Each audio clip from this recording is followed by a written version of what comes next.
Good evening students. बेटा आज हम लोग नेक्स्ट डिफ़ाइन करेंगे। हम लोग ऑप्टिकल आइसोमर्स कर रहे थे। ऑप्टिकल आइसोमर्स में हमने लास्ट डिफ़ाइन की थी इनैंशियोमर्स की। और हमने देखा था कि इनैंशियोमर्स वो ऑप्टिकल आइसोमर्स होते हैं जिनकी फिजिकल और केमिकल प्रॉपर्टीज़ जो हैं वो सेम होती हैं, लेकिन जिनमें डिफरेंस सिर्फ इतना होता है कि वो अपोजिट डायरेक्शन में प्लेन पोलराइज लाइट को रोटेट करते हैं। जो इनैंशियोमर लाइट को राइट की तरफ रोटेट करेगा उसको डेक्स्ट्रो रोटेटरी, और जो लेफ्ट की तरफ रोटेट करेगा उसको लीवो रोटेटरी बोला जाता है। किसी भी इनैंशियोमर के स्ट्रक्चर को देख के ये बताना कि ये राइट की तरफ रोटेट कर रहा है या लेफ्ट की तरफ रोटेट कर रहा है, इट्स नेक्स्ट टू इम्पॉसिबल।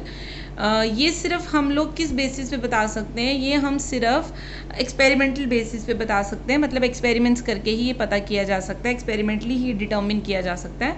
किसी भी इनैंशियोमर के स्ट्रक्चर को देख के ये पता नहीं लगाया जा सकता कि ये डेक्स्ट्रो है या ये लीवो है। ठीक है। So next will start with the diastereomers. Diastereomers ऐसे स्टीरियो आइसोमर्स होते हैं। अब ये स्टीरियो आइसोमर्स क्या थे, याद करो। स्टीरियो आइसोमर्स आपको याद होगा, आपने +1 में सिस ट्रांस किया था और अभी भी हमने अपना कोऑर्डिनेशन कंपाउंड में भी किया है। तो स्टीरियो आइसोमर्स में क्या होता है कि जो स्ट्रक्चर है वो सेम रहता है, मतलब physical properties chemical properties again same रहती हैं, बट जो आपने किया डबल बॉन्ड के अराउंड जो आपके डबल बॉन्ड के अराउंड जो कार्बन लगे होते हैं, उन कार्बन के अराउंड जो एटम्स और ग्रुप ऑफ एटम्स लगे होते हैं उनका स्पेशल अरेंजमेंट जो वो डिफर करता है, दैट इज स्टीरियो आइसोमर्स। तो ऐसे स्टीरियो आइसोमर्स, ठीक है, जो एक दूसरे की मिरर इमेजेस ना हों, ऐसे stereo isomers which are not mirror images of each other, mirror images ना हो, जो एक दूसरे की मिरर इमेजेस ना हो, ऐसे स्टीरियो आइसोमर्स कहलाते हैं डायस्टीरियोमर्स। मैं फिर से रिपीट कर रही हूँ, देखो, जो एक दूसरे की मिरर इमेजेस होंगी वो non super imposable mirror images भी हो सकती हैं और सुपर इम्पोजेबल भी हो सकती हैं। ठीक है। तो ऐसे स्टीरियो आइसोमर्स जो मिरर इमेजेस ही नहीं है, मतलब जिसका लेफ्ट राइट लेफ्ट ही नहीं नजर आ रहा है, या राइट या लेफ्ट ही नहीं नजर आ रहा है। देखो, मिरर इमेज कुछ भी हो सकती है। मिरर इमेज में राइट का लेफ्ट का राइट भी नजर आ सकता है, या राइट ही नजर आए या लेफ्ट ही नजर आए। राइट नजर आए या लेफ्ट नजर आए, वो उन केसेस में होता है जिन केसेस का all over the structure same है। ठीक है। लेकिन डायस्टीरियोमर्स ऐसे स्टीरियो आइसोमर्स हैं जो मिरर इमेजेस ही फॉर्म नहीं करते। ऐसे स्टीरियो आइसोमर्स जो मिरर इमेजेस ही फॉर्म ना करें, ऐसे स्टीरियो आइसोमर्स कहलाते हैं डायस्टीरियोमर्स। ठीक है। तो जैसे स्टीरियो आइसोमर्स में आपने डबल बॉन्ड के अराउंड अरेंजमेंट देखा है, यहाँ पे डबल बॉन्ड नहीं, यहाँ पे क्या होगा, देखो, 2 कार्बन होंगे अराउंड सिंगल बॉन्ड। ठीक है। तो आप ये जो सेंट्रल के जो 2 कार्बन है, डाई का मतलब होता है, डाई का मतलब यहाँ पे वही है कि यहाँ पे आपके पास 2 सेंट्रल कार्बन रहेंगे। इस कार्बन के अराउंड और इस कार्बन के अराउंड आप अरेंजमेंट देखोगे, 2 सेंट्रल कार्बन के अराउंड आप अरेंजमेंट देखोगे। ठीक है। तो ये आपको एक कंपाउंड दे रखा है C, सबसे ऊपर वाला C के एक तरफ CH3, एक तरफ H, एक तरफ Cl, और इसके इस तरफ जो बॉन्ड है वो पूरा इस ग्रुप से रिप्लेस है। और यहाँ पे इस कार्बन के अराउंड Cl, H और इथाइल, और एक तरफ ये पूरा ग्रुप है। अब अगर मैं इसकी मिरर इमेज फॉर्म करती हूँ तो क्या होगा, ये दोनों ऊपर नीचे वाले जो दोनों कंपाउंड्स हैं वो अपनी जगह पे ही रहेंगे।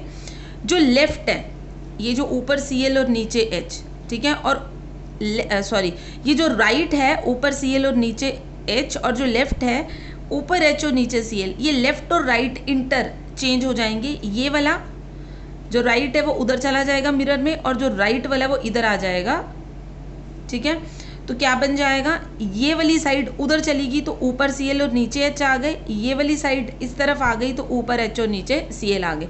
तो लेफ्ट राइट हो गया, राइट लेफ्ट हो गया, ऊपर नीचे जो है वो कोई फर्क नहीं पड़ेगा। ऐसा तो नहीं होता कि जब आप शीशे के आगे खड़े होते हो तो आपका मुंह नीचे और पाँव ऊपर नजर आते हैं, ऐसा तो नहीं होता। सिर्फ आपका लेफ्ट साइड राइट और राइट साइड लेफ्ट नजर आता है, तो खाली लेफ्ट राइट पे फर्क पड़ता है जब मिरर इमेज बनेगी।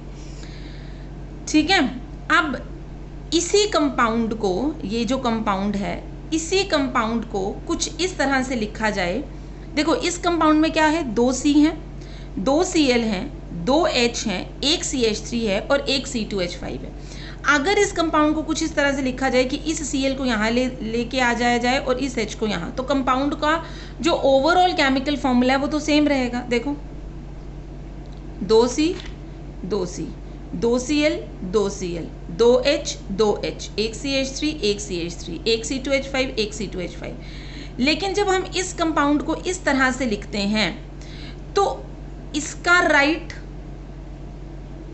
ठीक है, और इसका राइट या इसका लेफ्ट और इसका लेफ्ट, ये एक दूसरे की मिरर इमेज फॉर्म नहीं कर रहे, क्योंकि मिरर इमेज फॉर्म करने के लिए क्या होना चाहिए था, ये Cl और ये H की जगह पे यहाँ पे होना चाहिए था ऊपर H और नीचे Cl, है ना। तो अगर इस कंपाउंड में इस तरह से लिखती हूँ तो दैट मीन्स दिस, ये जो पैटर्न है, this pattern is not the mirror image of this, but ये जो थी ये मिरर इमेज थी, लेकिन इसको ऐसे लिखने पे ये इसकी मिरर इमेज नहीं बनेगी। अब बीच में मिरर लगा दिया जाए तो इस पर्टिकुलर पैटर्न की मिरर इमेज फॉर्म हो जाएगी।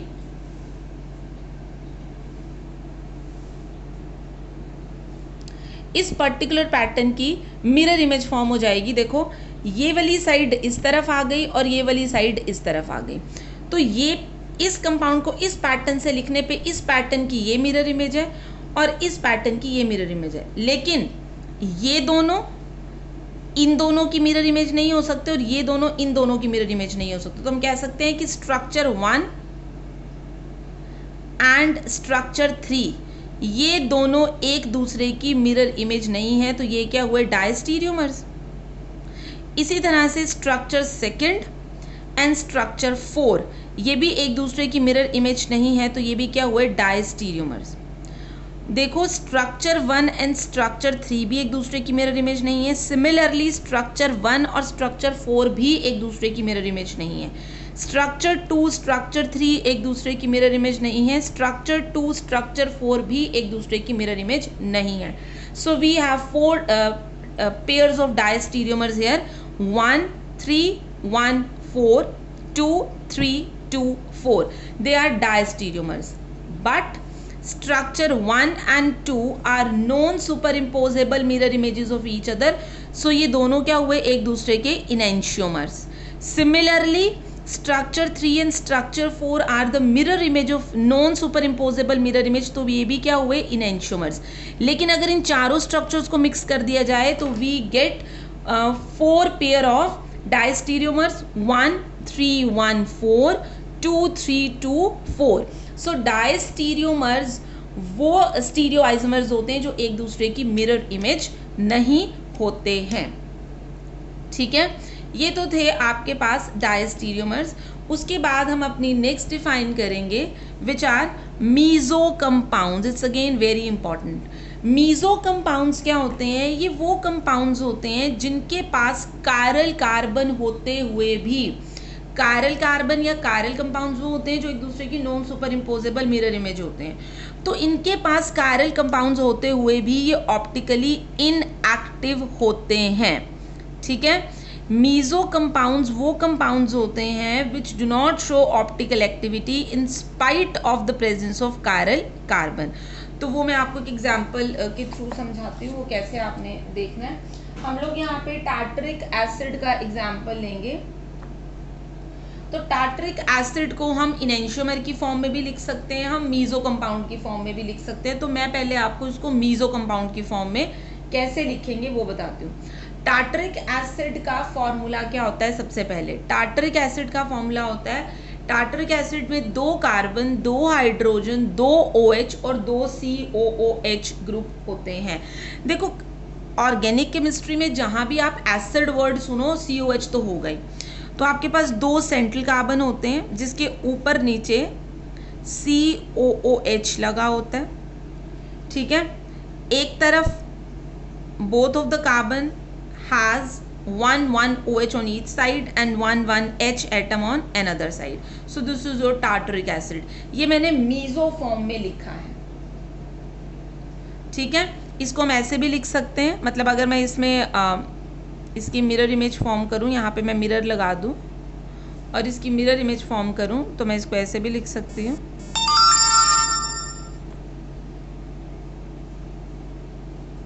Left side right and right side left. आप देखो कि क्योंकि ये non super imposable mirror image बना रही है तो ये कायरल होना चाहिए, ठीक है, लेकिन कायरलिटी होने के बावजूद भी ये ऑप्टिकली इनएक्टिव है।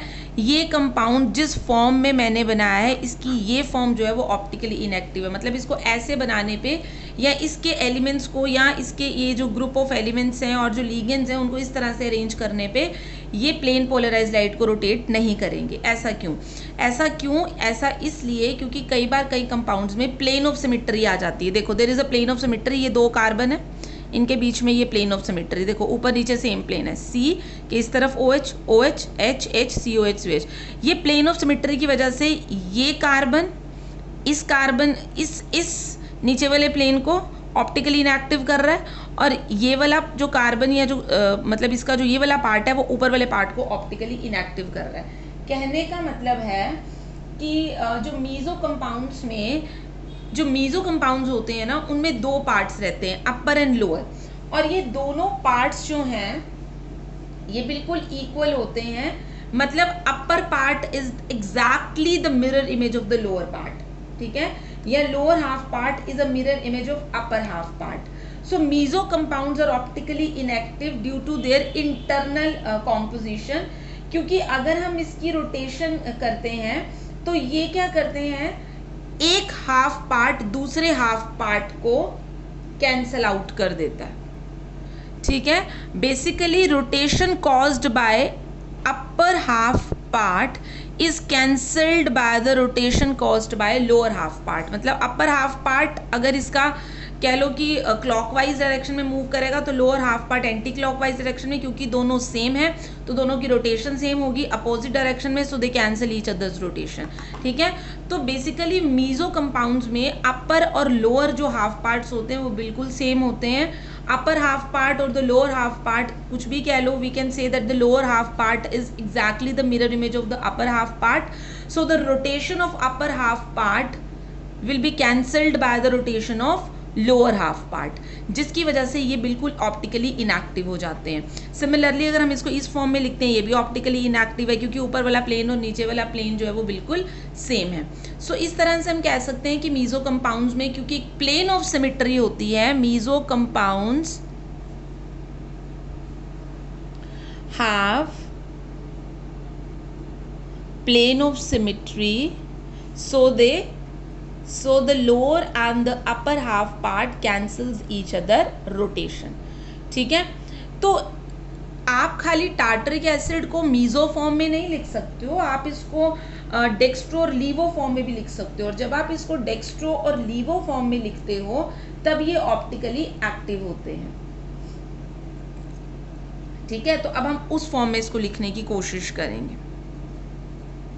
COOH COOH अपनी जगह पे रहेगा, OH यहाँ पे मैं H लगा रही हूँ, यहाँ पे H और यहाँ पे OH। मतलब मैंने क्या किया, ये जो दोनों H से उसमें से एक H यहाँ लेगी और OH यहाँ ले आई, ठीक है। अब यहाँ पे हम मिरर लगा दें अगर, तो अगेन COOH अपनी जगह पे रहेगा। क्या होगा, ये वाला पार्ट इधर आ जाएगा, मतलब ऊपर H नीचे OH, और ये वाला पार्ट उधर चला जाएगा, ऊपर OH और नीचे H। तो आप देख सकते हो कि left side right side left बन गया और more over non super imposable mirror images form कर रही है। लेट अस अज्यूम कि ये डेक्स्ट्रो है और ये लीवो है, ये हम अज्यूम ही कर सकते हैं, हम इसको लीवो और उसको डेक्स्ट्रो भी मान सकते हैं, कोई हार्ड एंड फास्ट रूल नहीं है, ठीक है। सो ये आपका टार्टरिक एसिड है और ये non super imposable mirror images form कर रहा है इस फॉर्म में, तो इस फॉर्म में ये ऑप्टिकली एक्टिव होगा। तो अगर हम टार्टरिक एसिड को मीजो की फॉर्म में बनाते हैं तो वो ऑप्टिकली इनएक्टिव, लेकिन अगर इनैंशोमर की फॉर्म में बनाते हैं तो optically active. So these are your meso and compounds and diastereomers, ठीक है। उसके बाद आपका नेक्स्ट टॉपिक है रेसमिक मिक्सचर और रेसमाइजेशन क्या होता है। देखो जब हम 2 इनैंशोमर्स को इक्वल अमाउंट में लेते हैं, a mixture of equal amount of 2 इनैंशोमर्स, मतलब 2 इनैंशोमर्स का इक्वल अमाउंट में मिक्सचर, उसको रेसमिक मिक्सचर और प्रोसेस को रेसमाइजेशन बोला जाता है। अब होता क्या है कि अगर आपके पास इक्वल अमाउंट में हैं दोनों इनैंशोमर्स, तो एक इनैंशोमर को हाफ रोटेशन के बाद दूसरे इनैंशोमर में कन्वर्ट किया जा सकता है। This process is called racemisation, ठीक है। अच्छा, उसके बाद आगे का जो टॉपिक है वो मैं नेक्स्ट वीडियो में डाल रही हूँ। वीडियो तो फिर ये लंबी हो गई है। नेक्स्ट वीडियो सुनो अब नेक्स्ट टॉपिक के लिए।